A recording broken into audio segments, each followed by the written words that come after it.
श्रीमद् भगवद गीता के चतुर्थ अध्याय के 32वें श्लोक की चर्चा कल संपन्न हुई। 32वें श्लोक तक 25वें श्लोक से लेकर के अनेक सफल और वेद प्रमाणक साधनों का यज्ञ के रूप में वर्णन भगवान ने किया और 24वें श्लोक में ज्ञान में सम्यक ज्ञान में यज्ञत्व का संपादन किया। तो ये 24वें श्लोक से सम्यक ज्ञान में यज्ञत्व का संपादन तथा 25वें श्लोक से लेकर के 32वें श्लोक तक अन्य साधनों में भी यज्ञत्व का संपादन तथा उन्हें सफल बताना और जो इन साधनों से रहित हैं उन्हें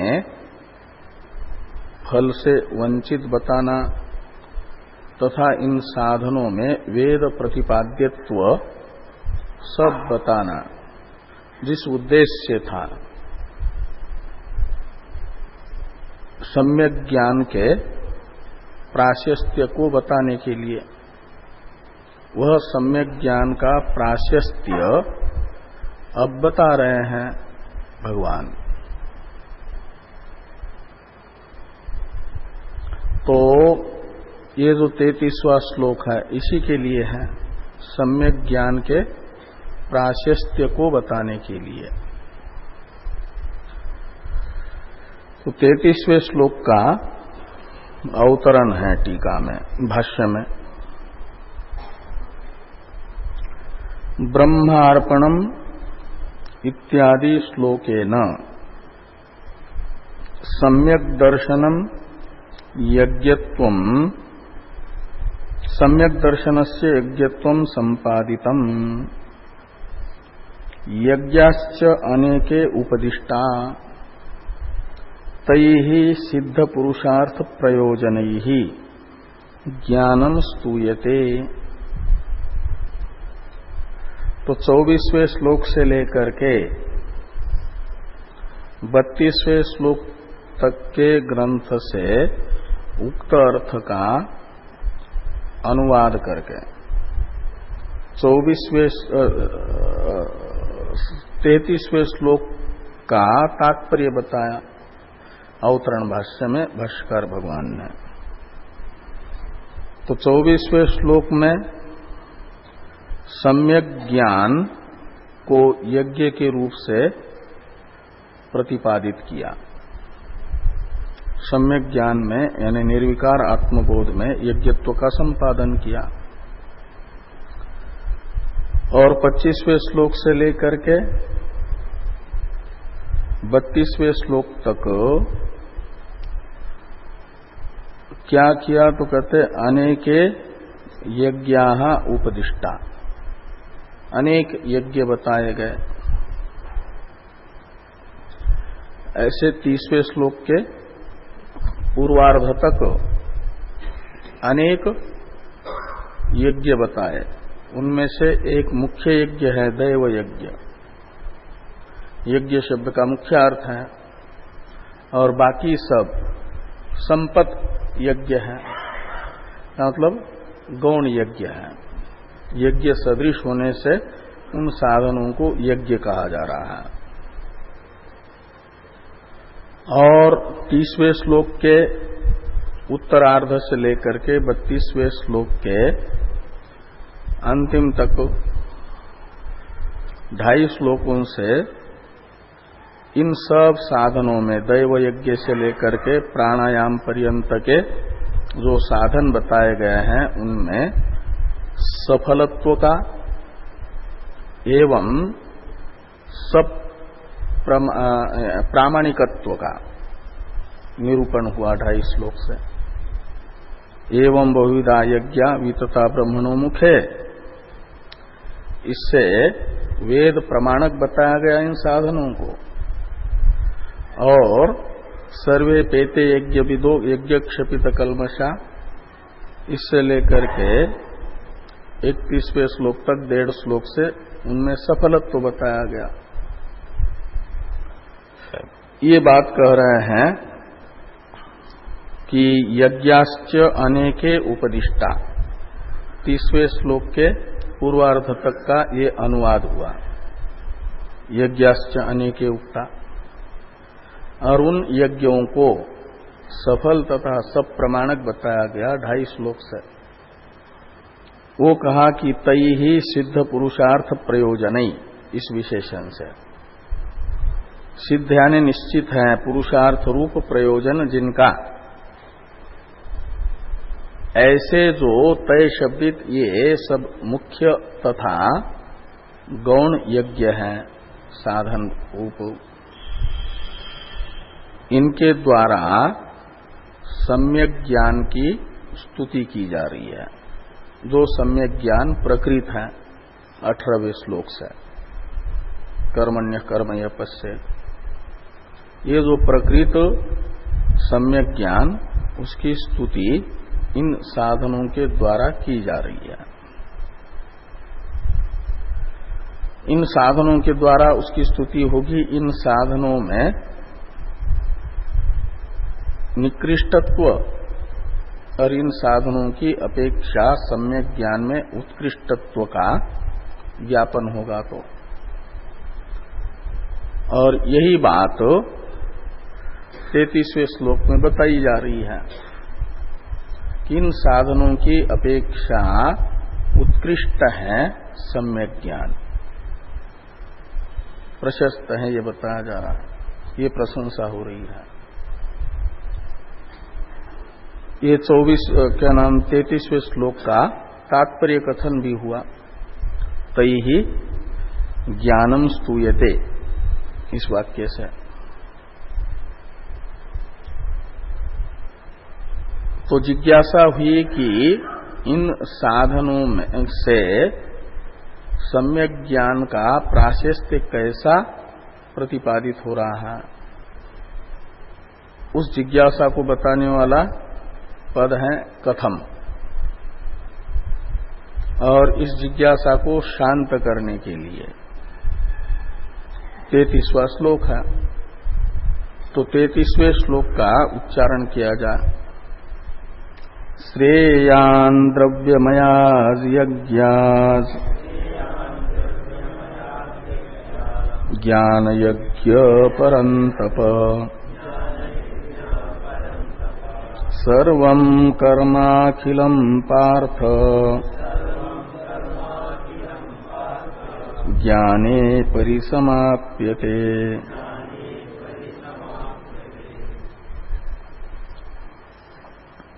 तो अर्जुन के इस श्लोक में 2 संबोधन हैं,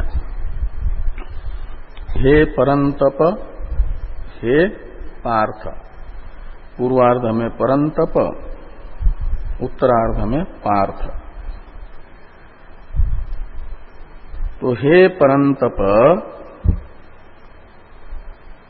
द्रव्यमयात् यज्ञात् ज्ञान यज्ञ श्रेयान्, ऐसा अन्वय करिए पूर्वार्ध का। हे परंतप अर्जुन, जो द्रव्यमय यज्ञ है, द्रव्यमय यज्ञ है दैव यज्ञ, द्रव्य साध्य जो साधन, उनसे संपन्न होने वाला। तो द्रव्य रूप साधनों से संपन्न होने वाले यज्ञ को कहा जाता है द्रव्यमय यज्ञ। तो दैव यज्ञ में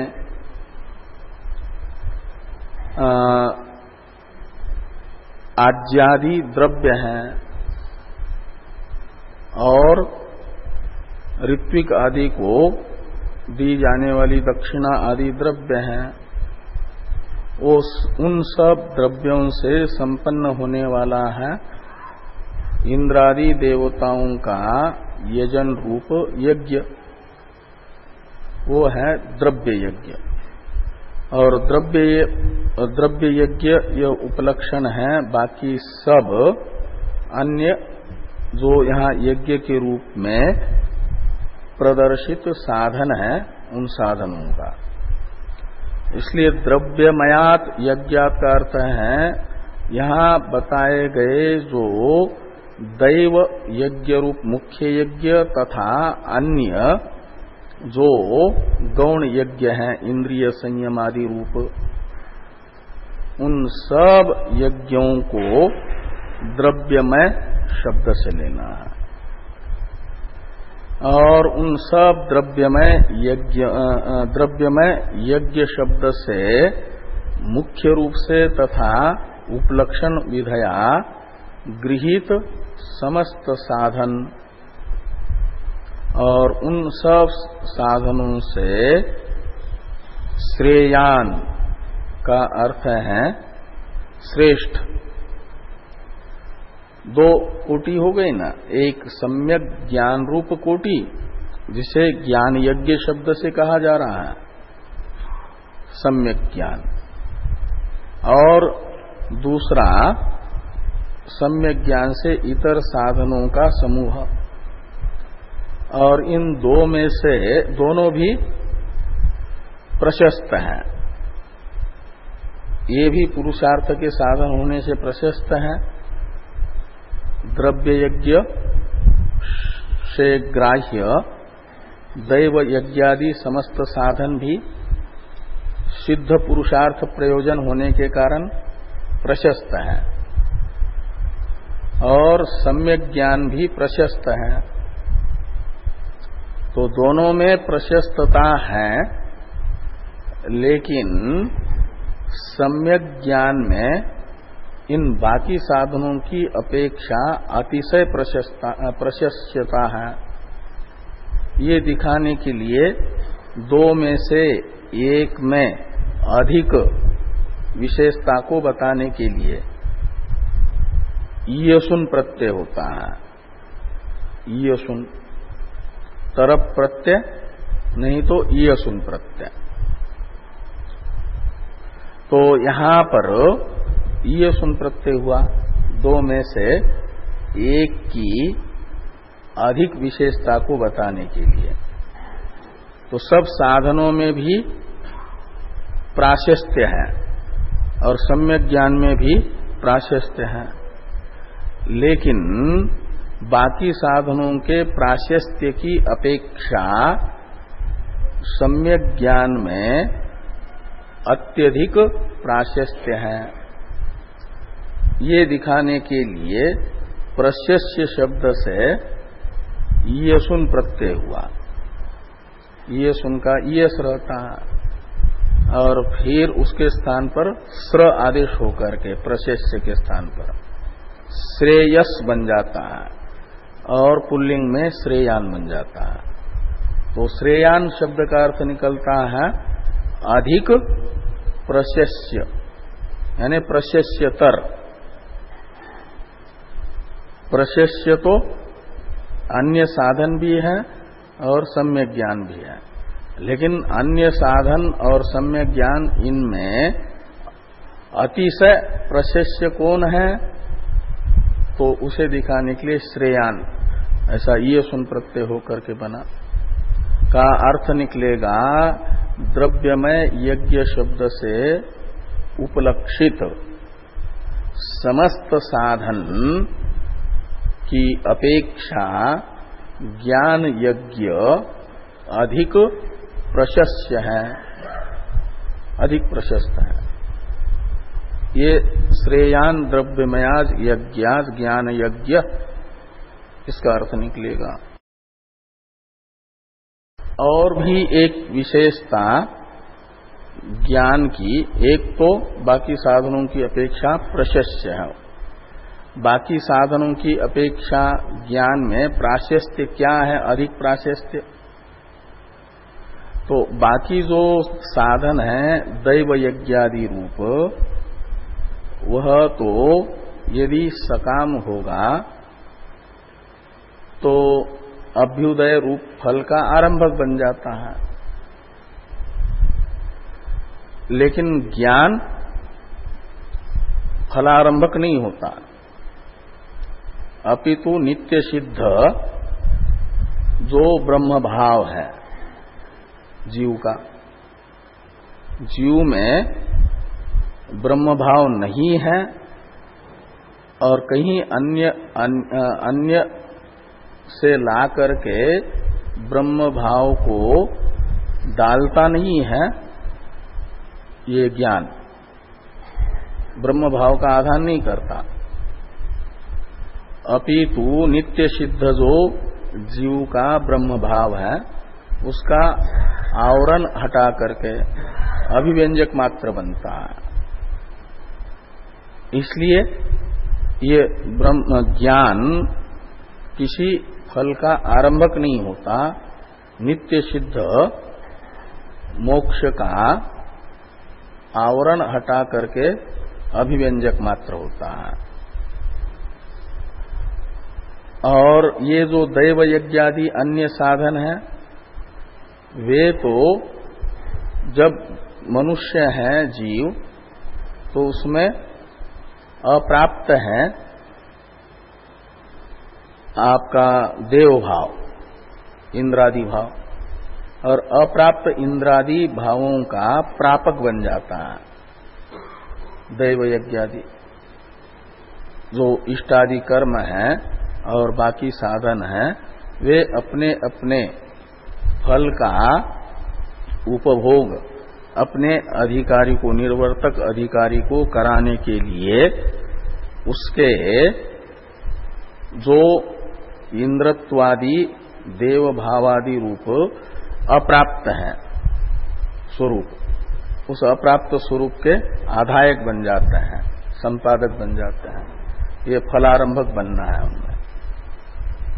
तो एक तो संसारांतःपाती फल के आरंभक है और सम्यक ज्ञान रूपी जो साधन है ये फल अनारंभक है, इसलिए अधिक प्रशस्त है, नित्य सिद्ध मोक्ष का आवरण मात्र दूर करता है। ये बात यहाँ पर अपेक्षित है जो भाष्य में भी भाष्यकार भगवान बताएंगे। श्रेयान द्रव्यमयाज यज्ञाज ज्ञान यज्ञ परंतप। दूसरी एक ज्ञान की विशेषता बताई जा रही है,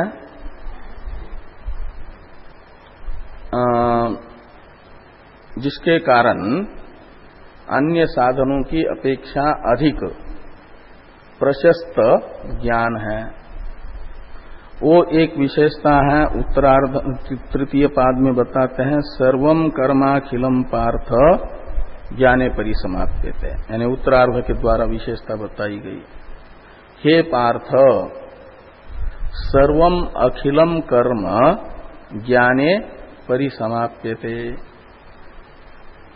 इससे एक ये विशेषता बताई गई कि ज्ञान रूपी एक साधन ऐसा है जिसमें वेदों के द्वारा बताए गए छोटे बड़े सारे कर्मों का जो फल है वह ज्ञान के फल में अंतर्भूत है। तो जिस साधन का फल जिस अन्य साधन के फल के अंतर्भूत हो जाता है उस साधन को भी माना जाता है इस साधन में अंतर्भूत होने वाला। तो समस्त कर्मों का जो फल है वो है मानुषानंद से लेकर के हिरण्यगर्भानंद पर्यंत का सातिशय आनंद, ये फल है समस्त कर्मों का। अश्वमेध सबसे बड़ा कर्म माना गया है और इससे निकृष्ट ही बाकी सब कर्म है। तो उन अश्वमेध कर्म का फल है हिरण्यगर्भ भाव की प्राप्ति। कर्मों में एकमात्र अश्वमेध कर्म ही हिरण्य गर्भ का सायुज्य दिलाता है, वो हिरण्य गर्भ भाव की प्राप्ति कराता है। बाकी तो स्वर्गलोक तक ही, ब्रह्मलोक नहीं पहुंचाते। तो और ये उपासना आदि भी जो है वे ब्रह्मलोक पहुंचाती है, और ब्रह्मलोक में भी लोकांतपाती 4 प्रकार की मुक्तियों में उत्कृष्ट मुक्ति मानी जाती है हिरण्यगर्भ का सायुज्य रूप मुक्ति। बाकी तीनों मुक्ति उससे निकृष्ट ही है। सामीप्य, सारूप्य, सालोक्य, ये तीनों मुक्तियां सायुज्य मुक्ति से नीचे की हैं। तो ये सब कर्म तथा उपासना का फल है, वो है सातिशय आनंद रूप ही। और इस सातिशय आनंद की यदि ये सीमित है, परिमितता है, सीमा है, ये पूर्व आनंद की अपेक्षा 100 गुना अधिक है। और ब्रह्म ज्ञान का फल है वो असीमित आनंद, जिसका कोई माप तोल नहीं है। आत्मानंद वो निरतिशय आनंद है, और उस आनंद को श्रुति कहती है कि स्तंभ से लेकर के हिरण्यगर्भ पर्यंत के प्राणियों को जो भी आनंद कहो या सुख कहो अनुभव में आ रहा है, वह सम्यक ज्ञान के फलभूत ब्रह्मानंद की एक मात्रा है, एक अंश है। समुद्र के पानी के सामने जैसे 2 बूंद जल है, वो नगण्य है, कोई उसकी गिनती नहीं मानी जाती। ऐसे ये मानुषानंद से लेकर के हिरण्यगर्भ पर्यंत के जितने भी आनंद हैं, वे सब कैसे हैं? तो सातिशय हैं। सातिशय हैं इसलिए उसके मात्रा है, अंश है। वो समुद्र के पानी के सामने 2 बूंद के तरह है, और समुद्र के पानी के तरह असीमित है ज्ञान का फलभूत आनंद, आत्मानंद। इसलिए अस्यैव आनंदस्य अन्यानि भूतानि मात्राम उपजीवन्ति। तो अन्यानि भूतानि शब्द से हिरण्यगर्भ पर्यंत के प्राणी लेने हैं।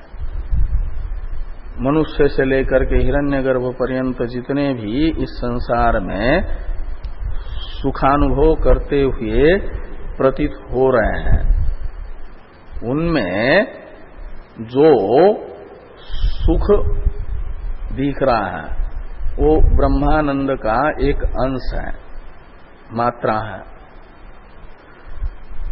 और जो अल्प होता है उसका अनल्प में, अपरिचिन्न में अंतर्भाव माना जाता है।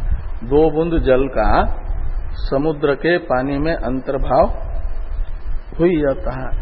अंश का अंशी में अंतर्भाव होता है, क्योंकि अंशी महान है, अंश अल्प है। तो समस्त कर्मों का फल वो नगण्य है, अंश रूप है ब्रह्मानंद के, ब्रह्म सम्यक ज्ञान का फलभूत जो ब्रह्मानंद है उस ब्रह्मानंद के सामने। इसलिए यहां पर भगवान कह रहे हैं कि हे पार्थ, ज्ञाने सर्वम यानी और अखिलम। अखिलम शब्द का अर्थ अन्यत्र सर्व शब्द के समान अर्थ में होता है, लेकिन ये दोनों समानार्थक होंगे तो एक वाक्य में समानार्थक 2 पदों का प्रयोग नहीं होता। इसलिए सर्वम का अर्थ है समस्तम और अखिलम का अर्थ है अप्रतिबद्धम। तो अप्रतिबद्धम समस्तम कर्म ज्ञाने परिसमाप्यते, तो ज्ञान में अंतर्भूत होता है का मतलब समस्त कर्मों का जो फल है वह ज्ञान के फल में अंतर्भूत होता है। इसे समझाने के लिए भाष्य में और छांदोग्य उपनिषद के संवर्ग विद्या का जो प्रसिद्ध वाक्य है वह भी प्रमाण के रूप में बताया जाएगा कि ज्ञान के फल में समस्त कर्मों का फल अंतर्भूत होता है, इसे समझाने के लिए। तो ये एक विशेषता हो गई ज्ञान के प्रशस्त होने में। बाकी सब साधनों का फल जिस सम्यक ज्ञान के फल के सामने नगण्य है, वह सम्यक ज्ञान बाकी सब द्रव्य यज्ञ शब्दित साधनों की अपेक्षा अधिक प्रशस्त है, ये बात निश्चित होती है। भाष्य है, भाष्य को देखिए। श्रेयान द्रव्यमयात,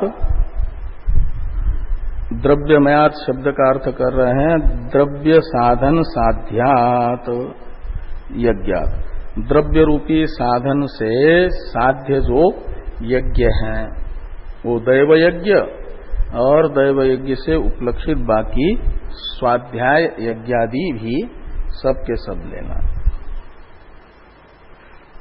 तो द्रव्य यज्ञ से उपलक्षित बाकी साधनों की अपेक्षा ज्ञान यज्ञ को बताया गया श्रेयान, यानी अधिक प्रशस्त। तो कैसे अधिक प्रशस्त है इसे स्पष्ट करते हुए भाष्यकार भगवान द्रव्य यज्ञ से उपलक्षित बाकी साधनों में सातिशय फलारंभकत्व है और ब्रह्म ज्ञान फल का अनारंभक है, ये विशेषता बताई जा रही है। तो द्रव्यमयो ही यज्ञ फलस्य आरंभको ज्ञान यज्ञो न फलारंभकः अतः श्रेयान यानी प्रशस्यतरः। जो द्रव्य यज्ञ से उपलक्षित साधनांतर है वो साधनांतर तो कैसा है कि फल का आरंभक है, यानी अपने सातिशय फल को दिलाने के लिए जन्म का आरंभक बन जाता है, इंद्रादि शरीरों का आरंभक बन जाता है। और लेकिन ब्रह्म ज्ञान से किसी भी शरीर विशेष का आरंभ नहीं होता। ब्रह्मज्ञानी को कोई शरीर नहीं मिलता, ब्रह्मज्ञानी का जन्म ही नहीं होता, विधेय कैवल्य को प्राप्त हो जाता है। वह तो फल को समाप्त कर देता है। जन्मांतर का एक प्रकार से अवरोधक है ज्ञान। इसलिए कहा कि ज्ञान यज्ञो न फलारंभक, तो ज्ञान यज्ञ क्या फिर निष्फल है? ज्ञान यज्ञ यानी सम्यक ज्ञान फलारंभक नहीं होगा तो निष्फल नहीं, वो है नित्य सिद्ध जो मोक्ष उसके आवरण की निवृत्ति मात्र सम्यक ज्ञान का फल है। अहम ब्रह्मास्मि साक्षात्कारोदय जिनके हृदय में होता है उनके हृदयस्थ स्वरूप विषयक जो अनादि अनिर्वचनीय अज्ञान है, जो नित्य मुक्तता का आवरण कहलाता है, वह निवृत्त होता है। और उसके निवृत्त होने से बद्धता की जो भ्रांति थी, अनात्मा कार्यक्रम संघात को आत्मा के रूप में गृहीत करने से, वह भ्रांति स्वरूप विषय का अज्ञान के कारण थी।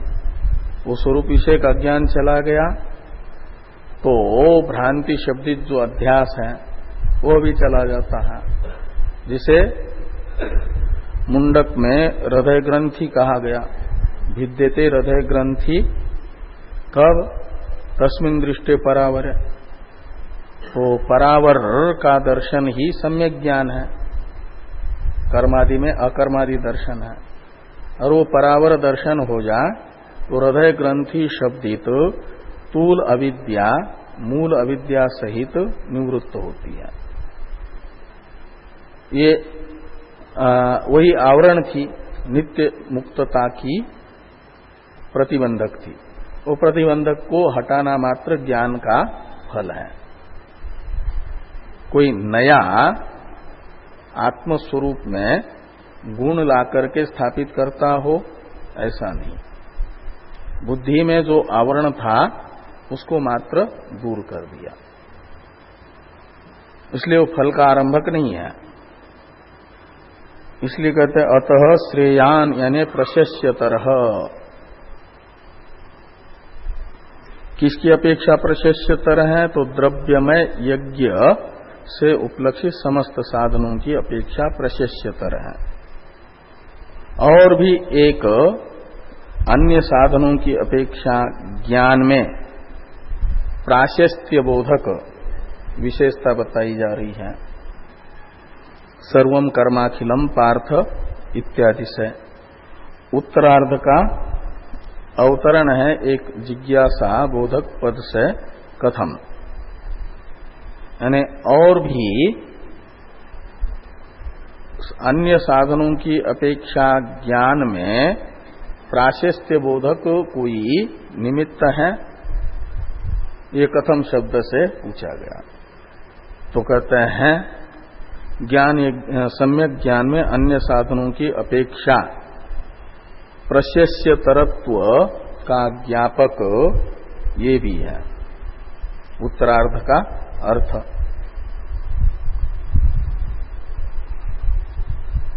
कहते हैं यतः यानी क्योंकि सर्वम कर्म यानी समस्तम कर्म, सर्वम का अर्थ कर दिया समस्तम, और अखिलम का अर्थ कर रहे हैं अप्रतिबद्धम।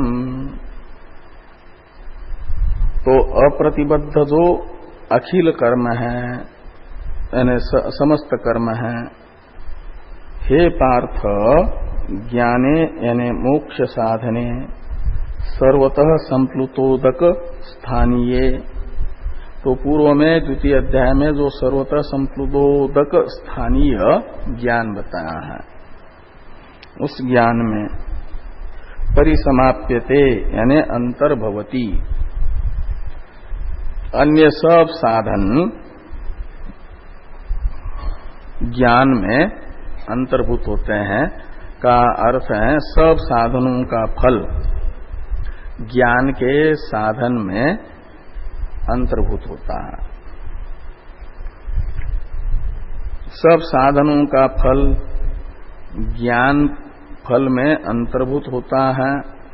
इसे बताने वाला प्रमाण है यथा कृताय विजिताय अधरेयाः संयन्ति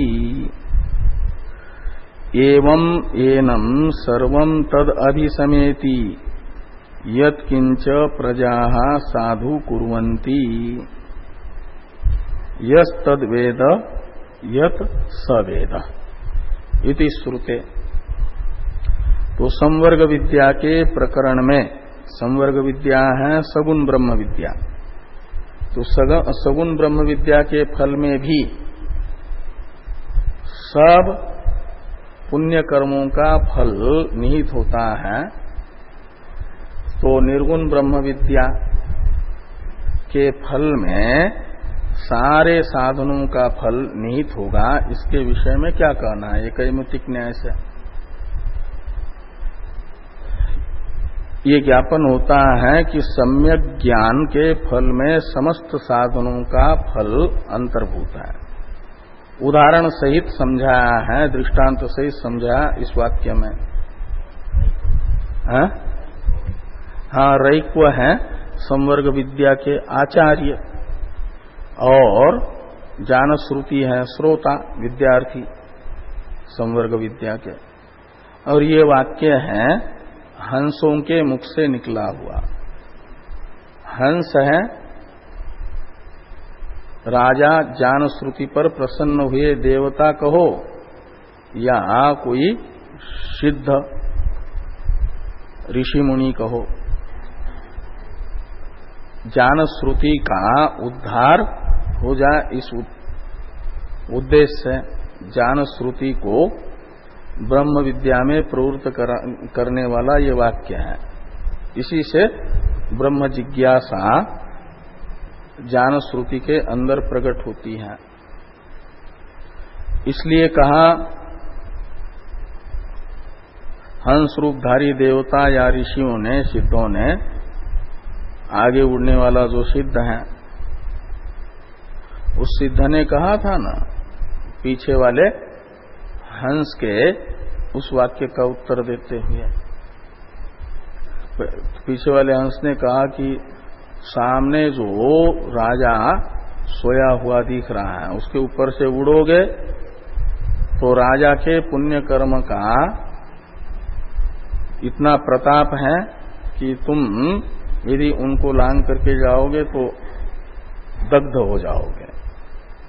का अर्थ है बड़ों का अनादर अनिष्ट का कारण बन जाता है। बड़ों को लांग करके नहीं जाना चाहिए। कहीं रास्ते में कोई बड़े पड़े बैठे हुए हैं या सोए हुए हैं तो ये नहीं कि उनके ऊपर से पैर रख करके या कूद करके चला जाए, अलग से भूख नहीं करके। उनको दाहिने बाजू में रख करके जाने का शिष्टाचार है। और वो हंस तो राजा के ऊपर से ही उड़ रहा था पीछे, और राजा भी बड़ा प्रतापी था, पुण्य प्रताप था, पुण्य का प्रताप उनके पास, बाहुबल नहीं, खूब धर्मात्मा था। इसलिए पीछे वाले हंस ने कहा कि राजा के ऊपर से उड़ोगे तो एक पुण्यात्मा का अनादर होगा, उससे तुम जल करके भस्म हो जाओगे, उनका अनादर मत करो। तो आगे उड़ने वाला हंस कहता है कि अरे इस कंवर राजा के लिए, तुच्छ राजा के लिए इतने बड़े प्रशंसा बोधक वाक्यों का तुम प्रयोग कर रहे हो। जो करना चाहिए रैक्व के लिए, सयुग्वा रैक्व के लिए, सयुग्व रैक्व जो है इस स्तुति के योग्य है, उनके लिए ऐसे शब्द बोलने चाहिए। हाँ, उनके ऊपर से कोई उड़ेगा, उनका यदि कोई अनादर करेगा तो जरूर भस्म हो सकता है। ये राजा तो रैक्व के सामने तुच्छ है। ये वाक्य सुना, वो हंसों को तो मालूम ही था, राजा को सुनाने के लिए ही रैक्व के पास जाकर के ब्रह्म विद्या प्राप्त राजा करें, इस उद्देश्य से सुनाया है। और फिर पीछे वाले हंस ने पूछा कि उस रैक्व की क्या विशेषता है जिसके लिए तुम कहते हो कि ऐसे प्रशंसा बोधक वाक्य बोलने चाहिए। तो रैक्व की विशेषता बताने के लिए और रैक्व के तरह, रैक्व में जो विशेषता है संवर्ग विद्या रूपी, उस संवर्ग विद्या के कारण रैक्व में ये विशेषता आ रही है, इसलिए वो संवर्ग विद्या की एक प्रकार से विशेषता है। और संवर्ग विद्या है ब्रह्म विद्या, सगुण ब्रह्म विद्या। और वो रैक्व के तरह जिस किसी के पास भी ये संवर्ग विद्या होगी वो रैक्व के तरह ही प्रशस्त हो जाएगा। ये दिखाने के लिए ये कहा कि संवर्ग विद्या ऐसी प्रशस्त है कि जैसे उदाहरण बताया द्यूत का, तो द्यूत जो खेला जाता है उसमें अलग अलग 4 पाशे होते हैं और उन पाशों को संस्कृत में कहा जाता है अय। अय, और एक एक अय का अलग अलग नाम होता है। एक का नाम है कृत, दूसरे का नाम है त्रेता, तीसरे का नाम है द्वापर और चौथे का नाम है कली। ये जो युगों के नाम है उन्हीं नामों से ये 4 पाशे होते हैं द्यूत में। और उसमें से कृत नामक जो पाशा है वह यदि ठीक ठीक पड़ता है, ऐसे फेंके जाते हैं ना, और वो कृत नामक पाशे को जिसने जीत लिया उसे 4 अंक मिल जाते हैं। त्रेता नामक पाशा जिसने ठीक ठीक फेंका उसको मिल जाता है 3 अंक।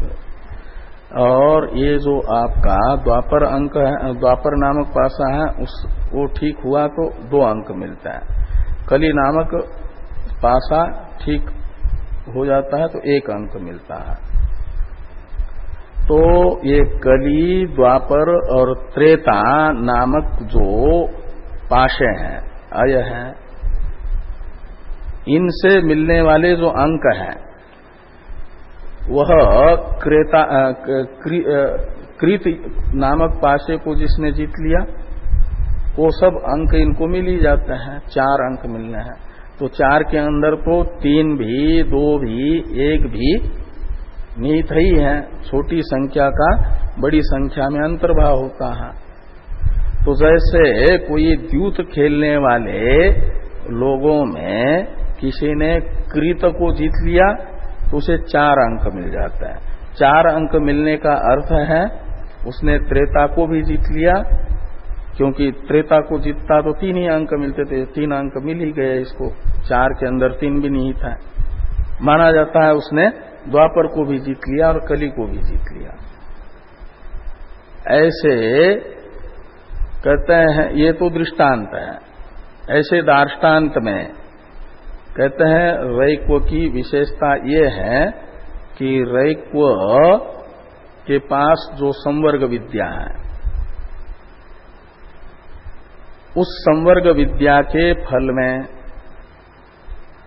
बाकी सब साधनों का अनुष्ठान करने वाले जो साधक हैं, पुण्य कर्म करने वाले, उनके द्वारा अनुष्ठित जो पुण्य कर्म है उनका फल संवर्ग विद्या के फल में निहित हो जाता है।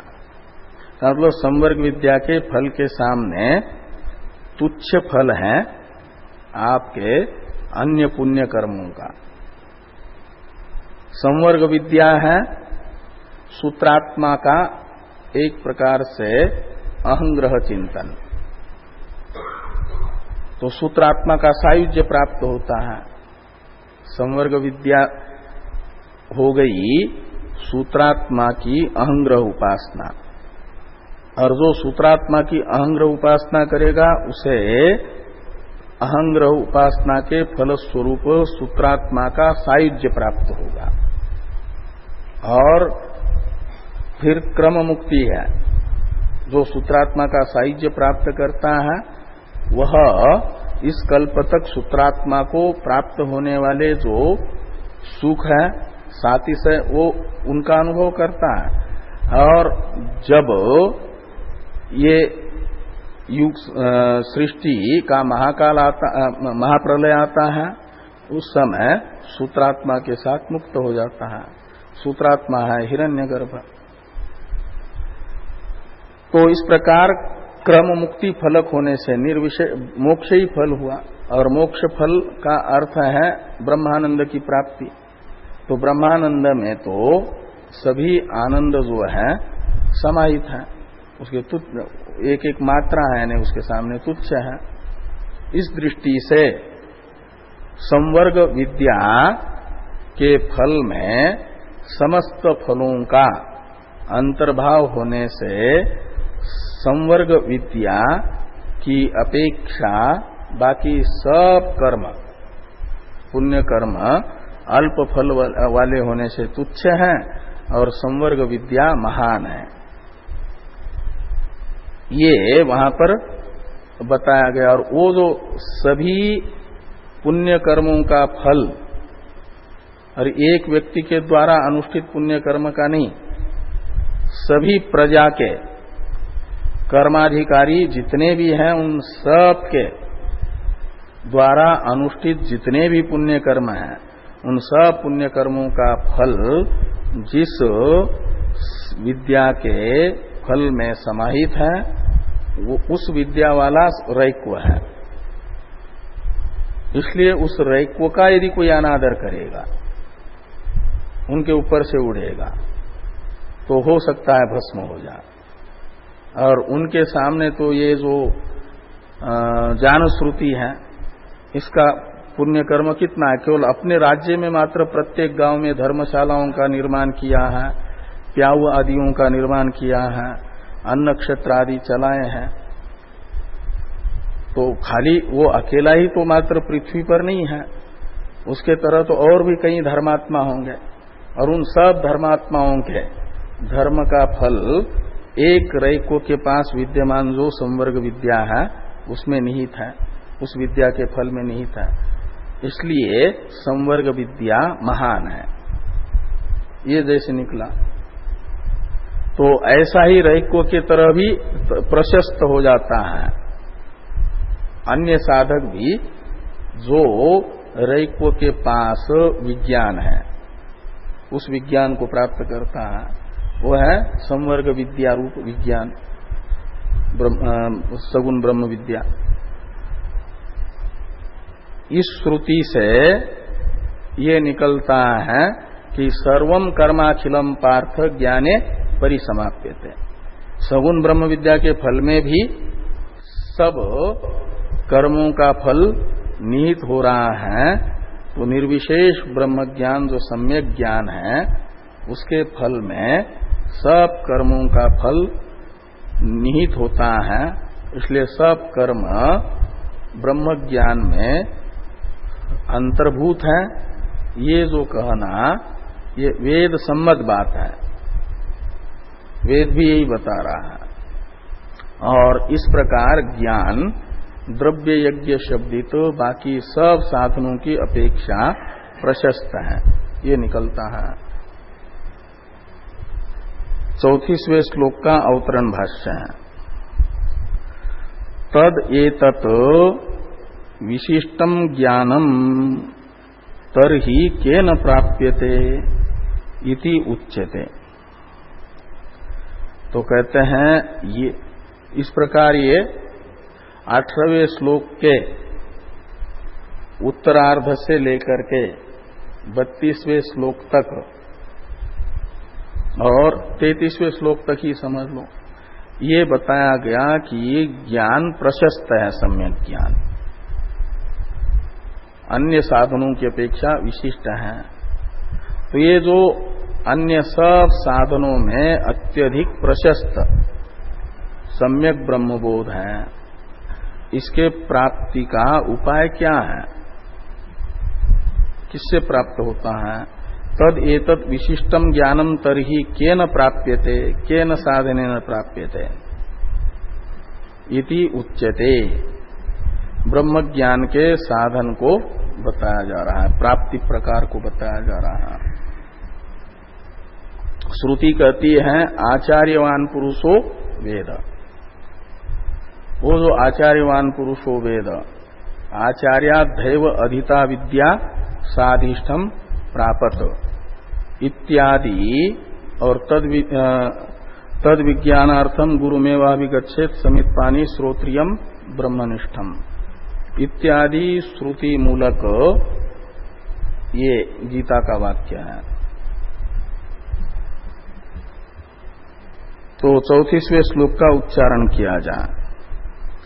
तद विद्धि प्रणिपातेन परिप्रश्नेन सेवया उपदेक्षन्ति ते ज्ञानम् ज्ञानिनस्तत्त्वदर्शिनः। इसका विचार कल करता है।